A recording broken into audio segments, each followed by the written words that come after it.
The bar chart is used to display data from a PerfectForms form in a report.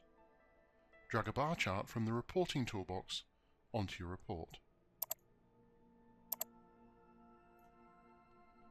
In the settings section, there are a number of options to choose from. In many cases, the default settings will be the best ones, but you may choose others where required. If you have specified only one data source, that one will be selected automatically. But if you have more than one data source, select the one that you want to link this reporting object to. Be aware that whilst a report may include several data sources, each individual object on the report can only be linked to a single data source. In the Fields section, select the field and value that you want to report on with this object.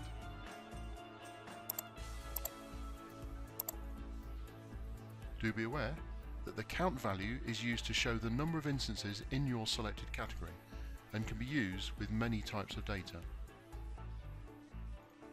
Other value types are also available, such as sum, average, and various other statistical options, but these can only be used with numeric input fields in your form. Use the sort options to determine how the data is shown.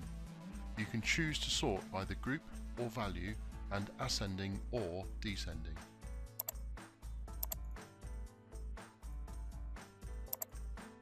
Reports can be previewed to show how they will look to the user, and this is recommended as you progress through the design of your report.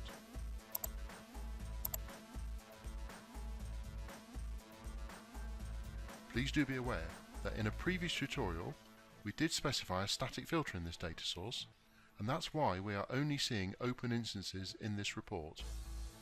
If we clear the static filter, we will also get to see the approved and rejected instances.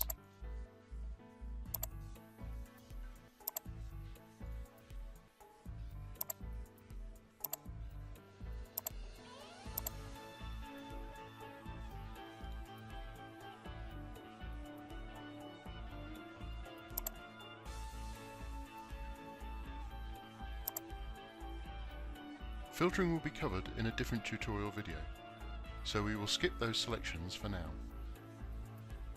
In the Style section, you can modify the style of the bar chart.